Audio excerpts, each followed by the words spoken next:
Hello, नमस्कार मित्रों, आप सभी का चयन एकेडमी कैंपस में पुनः स्वागत है।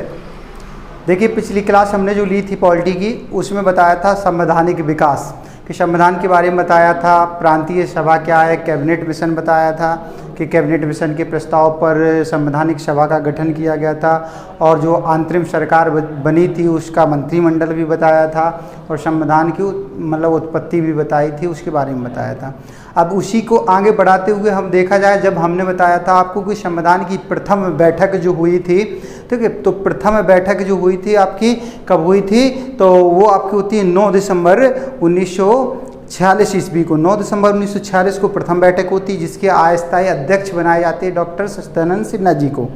तत्पश्चात दूसरी बैठक जो होती है, और दूसरी बैठक होती है 11 दिसंबर 1946 ईस्वी को, और जो इसके अध्यक्ष स्थायी रूप से डॉक्टर राजेंद्र प्रसाद जी को बनाया जाता है। इसके बाद तीसरी बैठक होती है 13 दिसंबर 1946 ईस्वी को, और ये तीनों बैठक हुई थी संसद के जो केंद्रीय विधानमंडल है उसी के एक कक्ष में हुआ था, ठीक है, तो संसद के अंदर ही हुआ था, वहाँ पर ये बैठक हुई थी। उसमें हमने बताया था कि वो वहाँ जब जी बैठक हुई तो चर्चाएं हुई, चर्चाएं होने के बाद संविधान अलग अलग समितियां आई, और समितियों के माध्यम से समितियां बना दी गई कि आपको ये काम दिया जा रहा है, आपको ये काम दिया, सबको काम दिए गए। तत्पश्चात क्या होती है, उसी को हम आगे बढ़ाते हुए आएंगे। जैसे कि हम देखेंगे सबसे पहले कि संविधान सभा की प्रमुख समितियाँ, जब संवैधानिक सभा बनी, उनका गठन हुआ, इसके बाद समितियाँ आती हैं और उसमें समितियाँ आई। जैसे कि सबसे प्रमुख रही है आपकी पहली समिति है प्रारूप समिति। कौन सी है? प्रारूप समिति है। ये वेरी इंपॉर्टेंट समिति है, सबसे ज़्यादा रोल इसका रहा प्रारूप समिति का, और ये बताया जाता है तो इसमें 7 सदस्य थे। पूछा जाए प्रारूप समिति में कितने सदस्य थे, तो 7 सदस्य थे। हालांकि थे 9, लेकिन कैसे हुए वो हम आपको आगे बता रहे हैं कि टोटल तो 9 थे, लेकिन 7 ही मान्य क्यों हैं, क्योंकि 7 सदस्यीय एक समिति थी जिसका नाम था प्रारूप समिति, और इस समिति के अध्यक्ष थे डॉक्टर भीमराव अंबेडकर जी थे। क्या थे? अध्यक्ष थे डॉक्टर भीमराव अंबेडकर जी, इसके अध्यक्ष थे, ठीक है। प्रारूप समिति के अध्यक्ष पूछा जाए तो डॉक्टर भीमराव अंबेडकर जी थे। नेक्स्ट थे आपके BL मिश्रा। BL मिश्रा क्या थे? इसके सदस्य थे, और इसी BL मिश्रा को क्या होता है, इनको अपना देहांत हो जाता है इनका, तो इनकी जगह पर कौन आते हैं? माधवराव। तो इसलिए एक मेंबर ये बढ़ जाते हैं माधवराव, ये BL मिश्रा का स्थान ग्रहण कर लेते हैं माधवराव। इसके बाद DP खेतान की जगह कौन आ जाते हैं? TT कृष्णाचार्य जी आ जाते हैं, ठीक है। तो ये दोनों सदस्य जी जब चले जाते हैं, ये दोनों, इनकी जगह एक माधवराव और दूसरे TT कृष्णाचार्य जी आ जाते हैं। नेक्स्ट आपके जो तीसरे सदस्य में देखे जाए तो NG आयंगर साहब थे, और इसके बाद नेक्स्ट थे MK मुंशी थे, और नेक्स्ट थे कृष्णा स्वामी अयंगर। तो ध्यान रखना 2 हैं यहाँ पर अयंगर। नेक्स्ट थे आपके सैयद मोहम्मद शहदुल्ला। कुल मिला के 7 जो मेंबर थे, ये प्रारूप समिति के मेंबर 7 थे, और ये 7 में से 2 जो माधवराव थे और TT कृष्णाचार्य थे, ये बाद में आते हैं, ठीक है। तो इन सबको आपको याद करना है कि किस प्रकार से थे। अब इसी के लिए एक हमने ट्रिक बना रखी है, अर्थात चाहो तो आप ट्रिक से भी याद कर सकते हो। ट्रिक क्या है? ठीक है, ट्रिक है अंबेडकर साहब इसके अध्यक्ष थे, तो अंबेडकर आए मित्र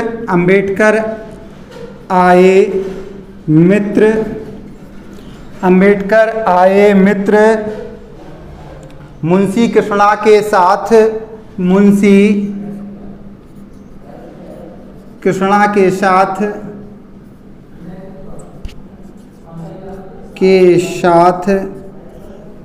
के साथ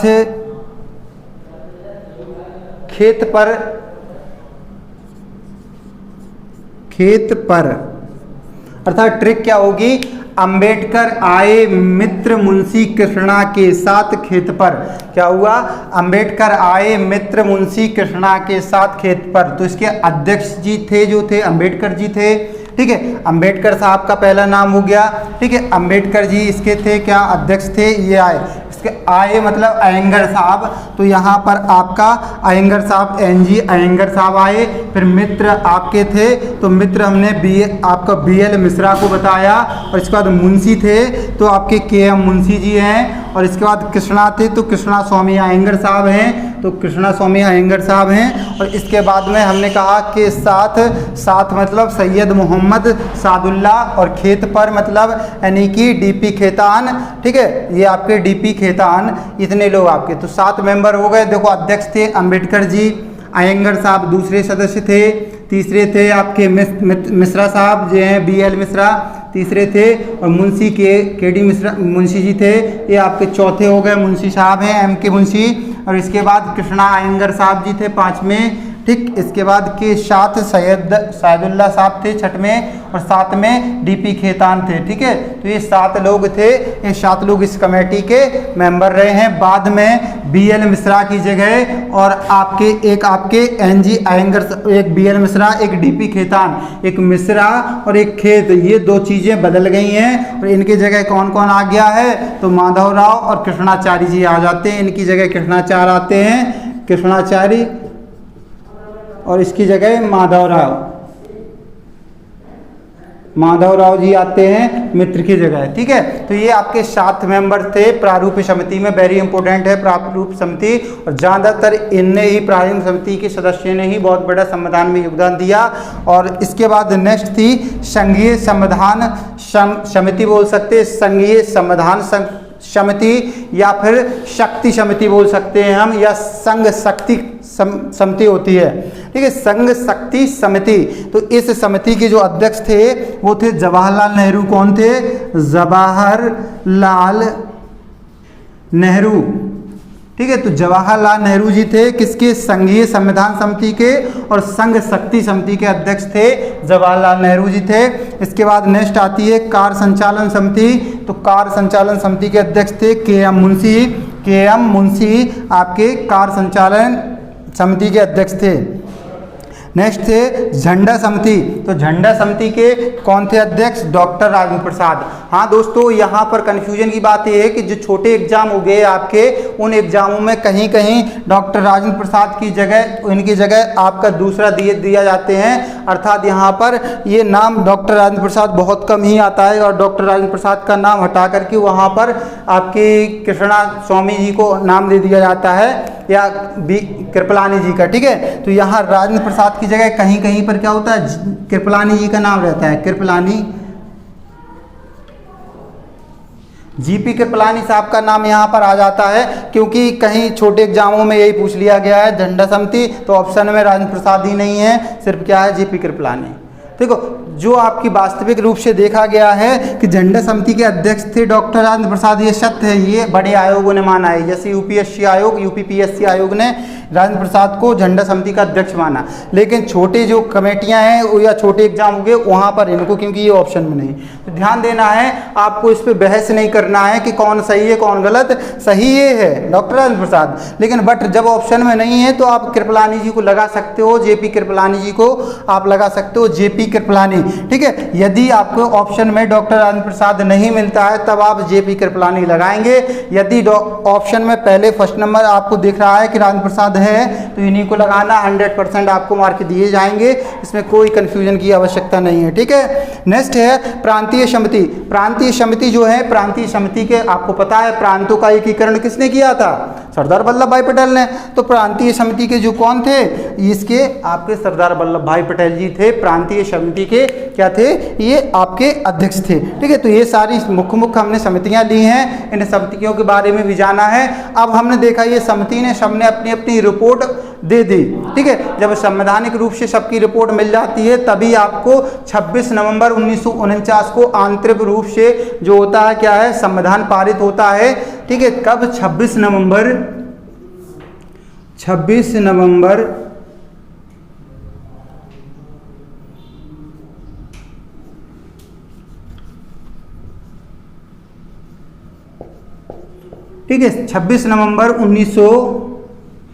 1949 को आंतरिक रूप से ये रिपोर्ट सारी प्रस्तुत की जाती हैं और इन रिपोर्टों के आधार पर ही पहला क्या किया जाता है, पारित कर दिया जाता है। ठीक, इसके बाद क्या होता है, इन पर एक चर्चाएं भी, लास्ट चर्चा होती है, लास्ट बैठक होती है भारतीय संविधान की 26 नवंबर को। ठीक है, और इसके बाद में 26 नवंबर को इसको अंगीकृत भी कर लिया जाता है और आत्मर्पित भी किया जाता है। 26 नवंबर 1949 को अंगीकृत मतलब लिख लिया जाता है, आत्मर्पित अथवा मान लिया जाता है। ठीक है, ये चीज़ें रहती हैं। इसके बाद भारतीय संविधान के बारे में कहा गया है कि इसको टाइम जो है तो 2 वर्ष 11 माह और 18 दिन का समय लगता है। 2 वर्ष 11 माह 18 दिन ये इसका बनने का समय रहा है। किसका, भारतीय संविधान का बनने का समय कितना है, 2 वर्ष 18 माह और 18 दिन। ठीक है, 2 वर्ष 11 माह और 18 दिन इनका समय लगता है। इसके बाद है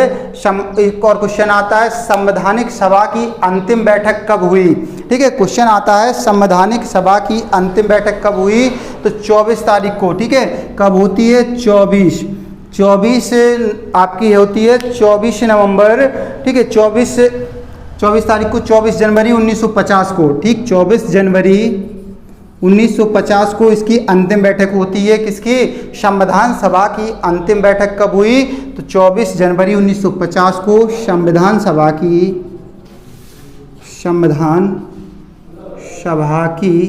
अंतिम बैठक हुई।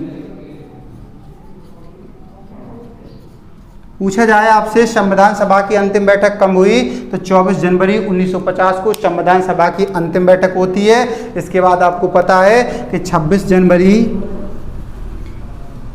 1950 को क्या कर दिया जाता है, संविधान आंतरिक माने कि 26 जनवरी 1950 को संविधान लागू कर दिया जाता है। ठीक है, तो ये आपका लागू कब हुआ, ये भी पूछा जाता है कि संविधान लागू कब हुआ है, तो संविधान लागू होता है 26 जनवरी 1950 को संविधान लागू हुआ।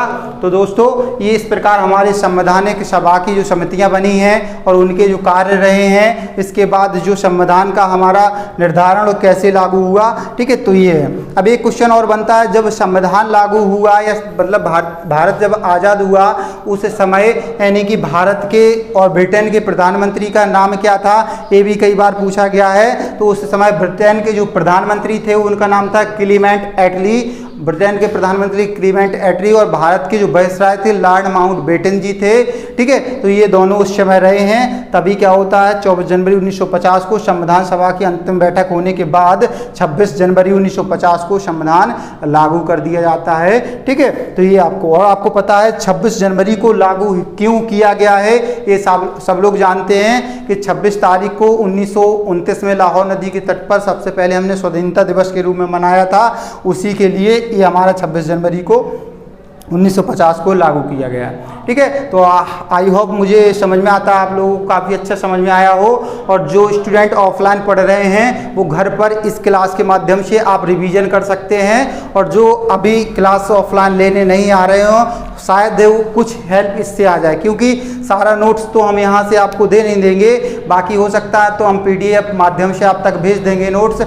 और जो ऑफलाइन आ रहे हैं उनको संपूर्ण नोट्स तैयार करवाए जाते हैं। तो आप लोगों की ऑफलाइन भी क्लास चल रही है, तो अपने जो भी बच्चे अगर आ सकते हैं स्ट्रगल कर सकते हैं, क्योंकि परीक्षाएं नज़दीक आ गई हैं और जितनी मेहनत मैं कर रहा हूँ इससे कई गुना आपको करनी होगी, है ना। तभी आपको मंजिल मिलेगी जिसकी चाह में आप बरसों से बैठे हो, है ना। तो इन सबको पाने के लिए आपको यहाँ आना है। कहते हैं ना कि जब स्वर्ग देखना है तो मरना पड़ेगा, जब स्वर्ग देखना है तो मरना पड़ेगा।